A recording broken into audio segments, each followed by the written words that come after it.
नमस्कार. मी गौतमी गोदावरी पुष्प 47. ऐक, तुला तर माहितीच आहे की माझे शिक्षण पूर्ण झाले असे आचार्य म्हणतात.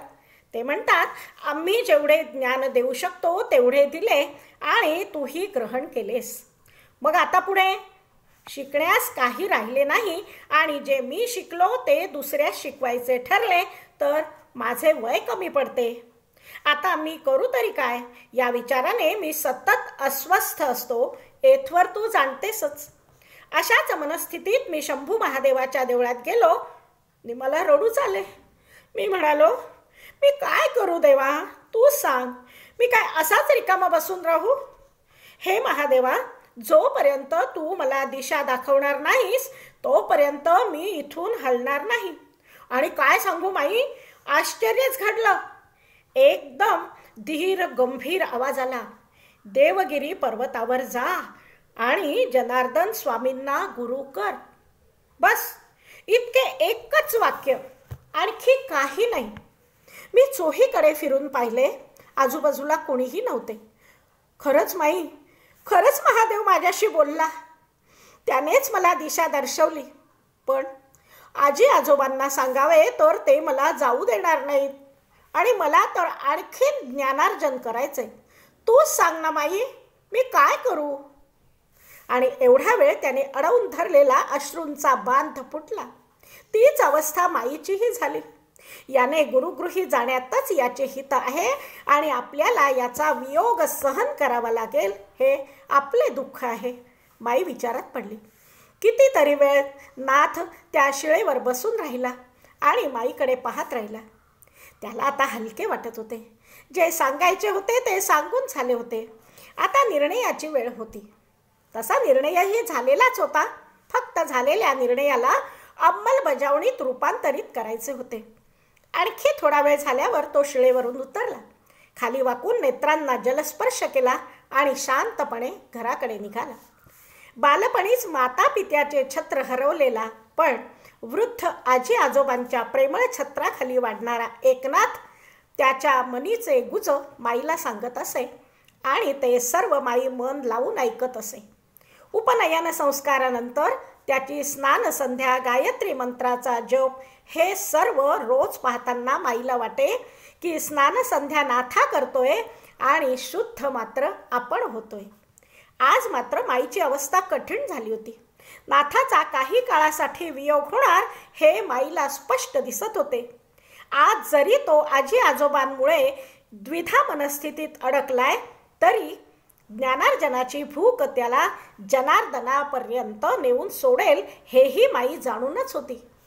दुसऱ्या दिवशी एकनाथ स्नानासाठी आला, तो ठाम निश्चय करूनच. त्याचे नेत्र सांगत होते की तो रात्रभर झोपलेलाच नाही. त्याचे नेत्र हेही सांगत होते की तो देवगिरीवर जाणारच. आणि त्याचे नेत्र हेही सांगत होते की माई, तू तुझ्यासारखेच आजी आजोबांना चैतन्यशील ठेव. जशी तू सागर भेटेलच या विश्वासाने वहन करतेस तसेच एक दिवस नाथा पुन्हा येईलच असा त्यांना दिलासा दे. माई, मी तुला वचन देतो की मी पुन्हा येईल कधी ते माहीत नाही, पण मी नक्की येईन. आज तो वाणीच्या माध्यमातून माईशी काहीही बोलला नाही, पण एक आत्मा दुसऱ्या आत्म्याशी भरभरून बोलला आणि निश्चिंतही झाला. आज तो या काठावरून त्या काठाकडे आणि त्या काठावरून या काठाकडे कितीतरी वेळ पाहत होता, न जाणू आपली निमाईची पुन्हा केव्हा भेट होईल. थोड्या वेळाने मात्र तो किनाऱ्यावर आला. वाळवंटात दगडावर ठेवलेली वस्त्रे नेसून तो अंगची वस्त्रे त्याच्या नेहमीच्या शिळेवर धुतली, वाळवंटात वाळवली आणि पूर्वाभिमुख होऊन संध्येस बसला आणि माई डोळे भरून त्याला पाहू लागली. सूर्यनारायणाला अर्घ्य देताना मात्र आज त्याचे न पाहिलेले गुरु जनार्दन स्वामी दिसू लागले. उगवत्या सूर्यासारखे तेजस्वी पण मायाळू, ज्यांच्याकडे आपण पाहू शकतो असे. नकळत त्या तोंडून निघाले, नमः शांताय तेजसे, आणि त्याने नेत्र मिटून पुन्हा नमस्कार केला. आता पुढच्या हालचाली मात्र भराभर झाल्या. वाळलेल्या वस्त्रांची घडी करून काखोटीला मारली. पुन्हा एकदा माईला नमस्कार करून भराभर पावले टाकीत तो देवगिरीच्या दिशेने निघाला. बराच वेळ तो काठाकाठाने चालला आणि जेव्हा वाट बदलायची वेळ आली तेव्हा तो जलाजवळ आला. पोटभर जलप्राशन केले. पुन्हा एकदा डोळे भरून माईला पाहिले आणि पाठमोरा झाला. कुशावर्ताचे जल भरभरून छोट्याशा जलधारेत पडत होते. वर्षा ऋतू नसतानाही जलाला भूमीतून आलेले उधाण चंद्रभट विस्मयकारक नजरेने पाहत होता. तर जनार्दन स्वामींनी प्रसन्न चित्ताने कुशावर्तास नमस्कार केला आणि तो 20 वर्षीय युवक तो कुशावर्ताच्या तळाशी जात होता आणि पुन्हा वर येत होता. तो माईला आनंदाचे भरते येत होते. माझे लेकरू कितीतरी वर्षांनी भेटले म्हणून जलरूपी हातानेच त्याला कुरवाळत होती. त्याची आलाबला काढत होती. त्याच्या मस्तकाचे अवघ्राणही करत होती. आणि तो धो अश्रू कुशावरती अर्पण करीत होता. माईला म्हणत होता, माई, पैठणला पोहोचशील तेव्हा आजी आजोबांना सांग, नाथा आनंदात आहे. त्याला गुरुसेवेचे भाग्य प्राप्त झाले आहे. तुम्ही नाथाची काही काळजी करू नका. सांगशील ना माई? नक्की सांग. आता तो तळाशी पोहोचला आणि म्हणत होता, माई, तू माझे गुरुवर्य पाहिलेस ना? आत्ताच स्नान करून बाहेर पडलेत ते. माई, मला तुझ्या कुशीत जन्म मिळाला ना, त्या तुझ्या पुण्याईने मला हे गुरुवर्य लाभले. भानुदास आजोबा, माझे आजोबा, माझे आई बाबा या सर्वांची ही पुण्याई आहे. माई, तुझा नाथा खूप आनंदात आहे. नाथा! कुशावर्ताच्या काठावरून जनार्दन स्वामींची प्रेमळ हाक ऐकून एकनाथ भानावर आला. तुझे गोदामाईशी चाललेले हितगुज आटोपले की जलाबाहेर ये. आपणास त्र्यंबक राजाच्या आणि निवृत्तीनाथांच्या दर्शनास जायचे आहे ना? आणि एकनाथाला ओशाळल्यासारखे झाले. कारण गुरुवर्य त्याला कधीच नाथा म्हणत नसत. ते एक तर एकनाथ म्हणत किंवा क्वचित एका म्हणत.